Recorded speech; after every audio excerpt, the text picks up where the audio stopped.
Ali, if you had to choose with recent events to keep Brian, Dutton, or hire Rúben Amorim. Would Amorim work for free? If he did. So, that's a tough question. That's big praise, Brian. That is huge praise.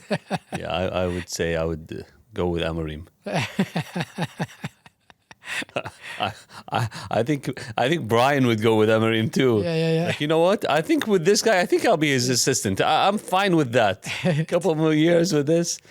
Yeah, just like I would love to work as a deputy CEO to a master at the art. Sir Ratcliffe? Anyone but that, huh? The Glazers? Yeah, no, I was thinking like these top tier CEOs. Let's say Jobs, or I would be possibly a T-boy to those guys. Learning from these guys, even at the age I'm at now, being around masters of their crafts is worth their weight in gold. Interns, when they go to work at places, I think it was when he offered an internship, he said basically the guy said it's going to be paid. He said if there's anyone who should be doing the paying, it's you. You know, you're going to learn from the best of the best. So yeah, I would think that if I left that decision with Brian, he would say, let him come in, and I'm going to learn over the next year or two a couple of things, and it'll elevate everyone, I'm sure. What happened at United was very disappointing. I felt it was possibly a personal vengeance.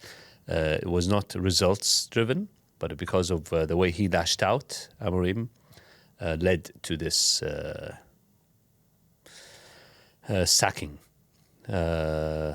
which I really did not like. I felt that he deserved to continue. He deserved to be, just trust the process. Taking over a team and leading it takes years.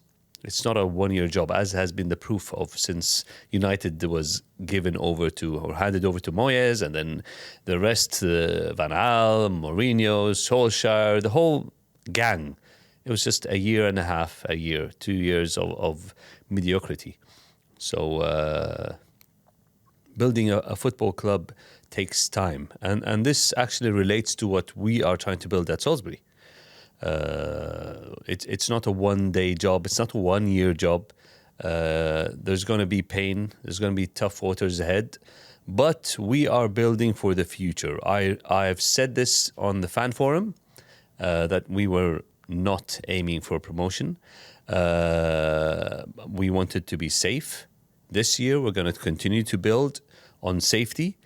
And what I'm focusing on is the youth. I want the youth to be an integral part of Salisbury, and have a clear pathway to the first team, the academy under Callum, and the youth under Tracy.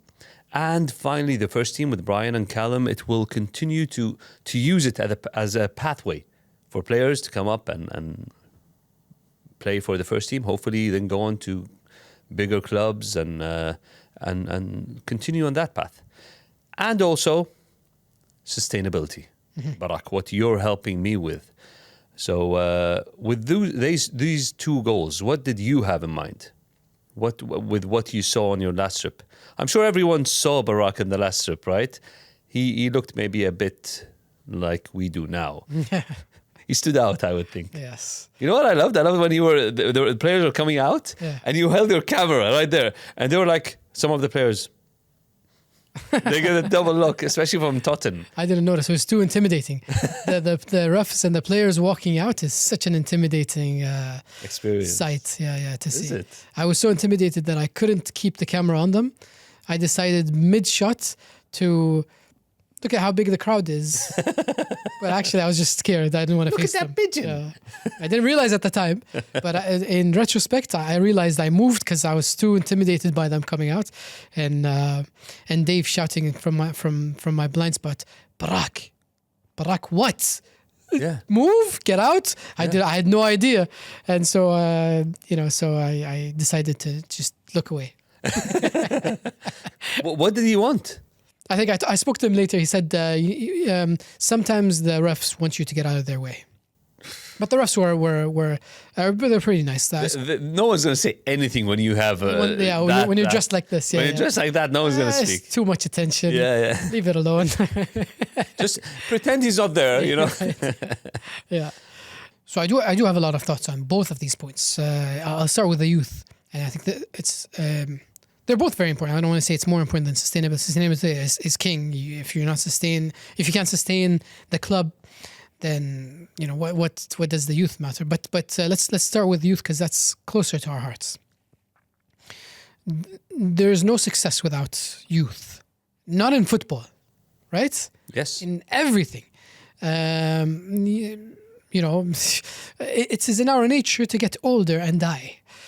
And so, wisdom. That's wisdom. You'll get your gems of wisdom here. So it's in our interest. Quite insightful of you. Thank you. Yes. I'm sure no one thought of that. No one thought about that. No. So that's our episode for today. Thank you. Come again. Just so I know the level of a chairman in football. What intellect is? Good thing I'm not the chairman. So focusing on the youth is the future of the club. And the amount of youth players in the Salisbury area is tremendous. True. And not having them be a part of the club is a disaster. And, well put. And I understand it's because the club had the falling through back in 2014 or 15, but it needs to come back. And so we need to bring in the youth as soon as possible.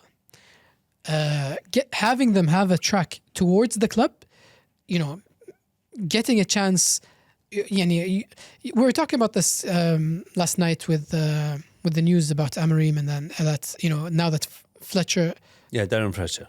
Now that Fletcher is the manager, and since he was the manager of the youth, he's going to start bringing up youth players into United. So why can't Salisbury do the same? It most definitely can, right? Sure. We do need the depth.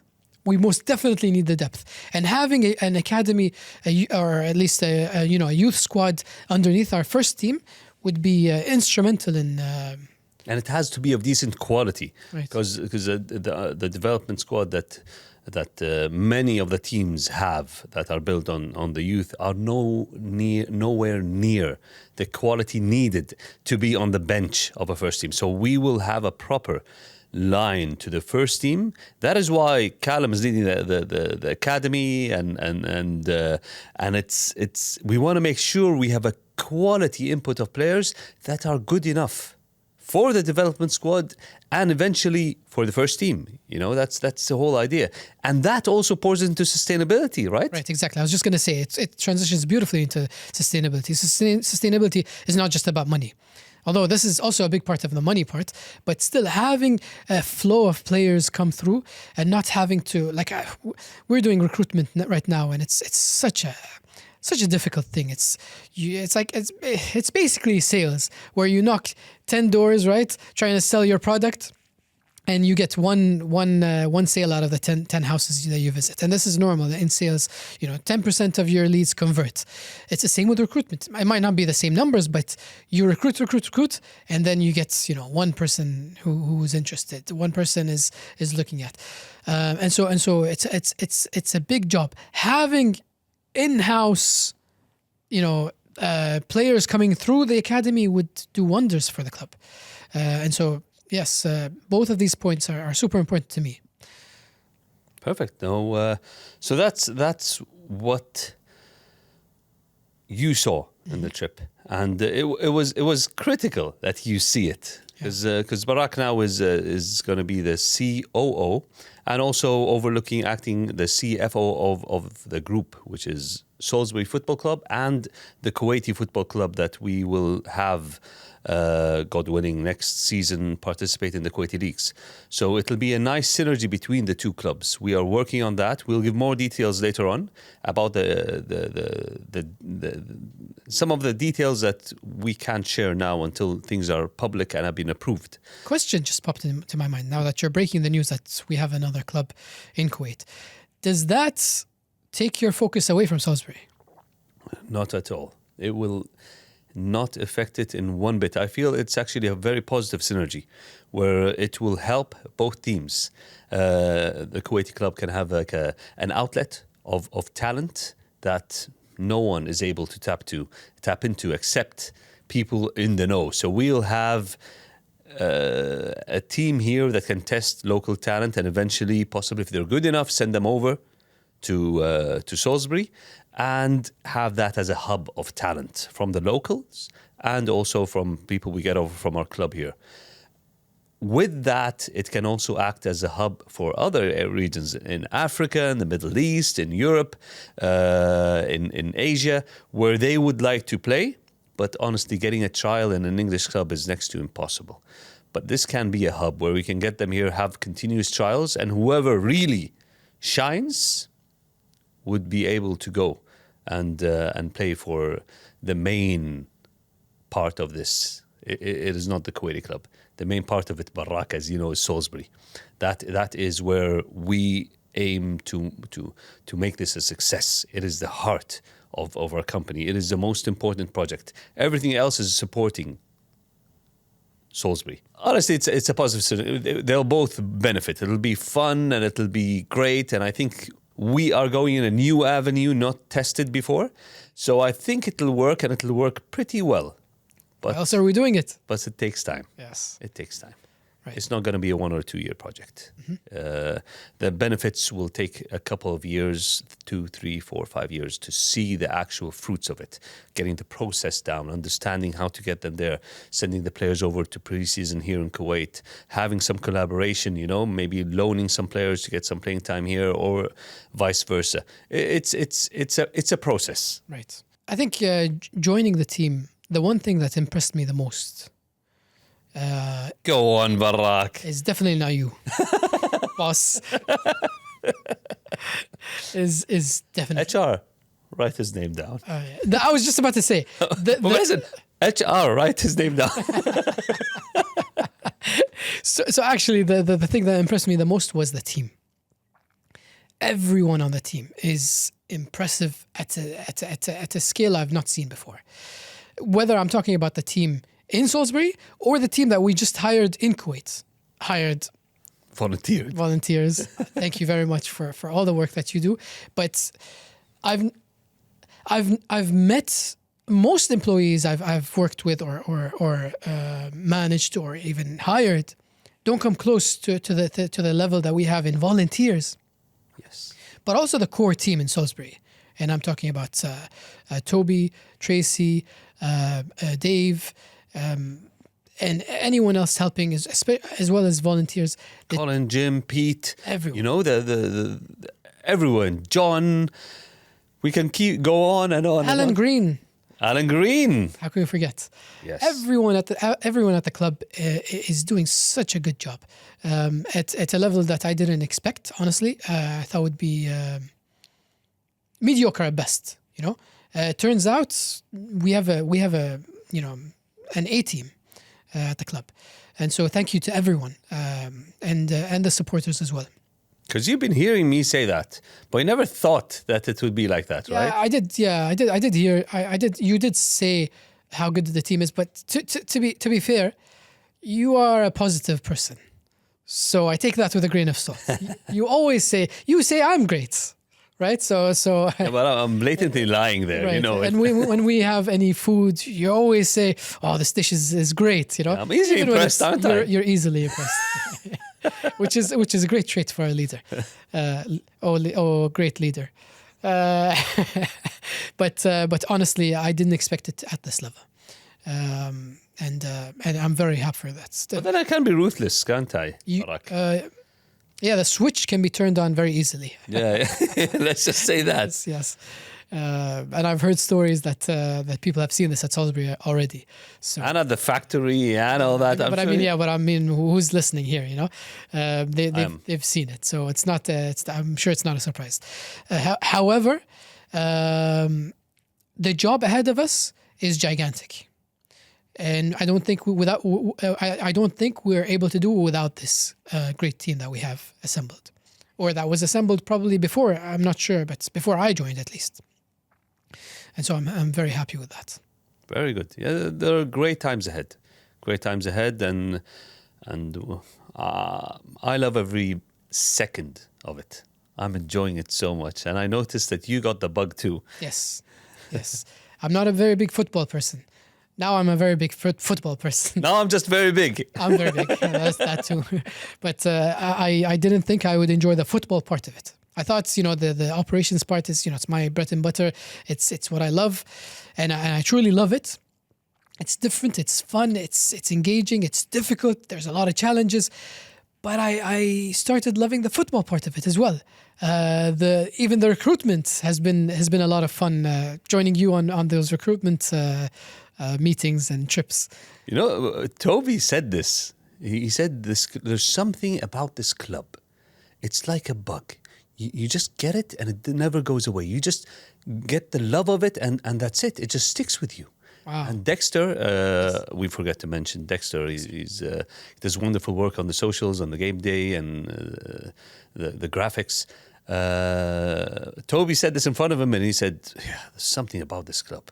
There is, It just gets you, and you can't let go, you know." And Dexter, I apologize. If only you knew we're recording this just hours after I messaged with you on WhatsApp. So very sorry. So yeah, it's fun. It's we understand football is a results-based game, and things have to improve and be better, and that's what everyone's working on. Not just the management team, Brian and Callum, Theo. It's much deeper than that. Everyone is picking up their game in order to improve, and the good times are ahead. Let's just get through the tough waters at first, and then things will be much, much, much better. Because we're not really we're a community football club, Barak.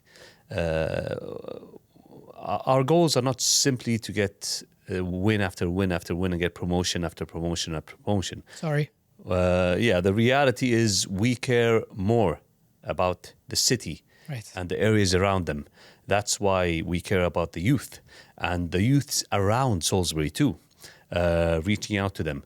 Also, we care about the local charities and the local people where we can help. That's at the root of everything we try to do, So it's and the military, the huge bases they have around us. We try to be close to them, and we want to be closer to them, and we want to be closer to schools and charities and hospitals, the police, whatever is needed to be, and whatever we can do to be closer to that. It plays directly and perfectly into what we're trying to build. Well said, sir. Anytime, Sonny. Thank you, Barak. I really appreciate this. Thank you.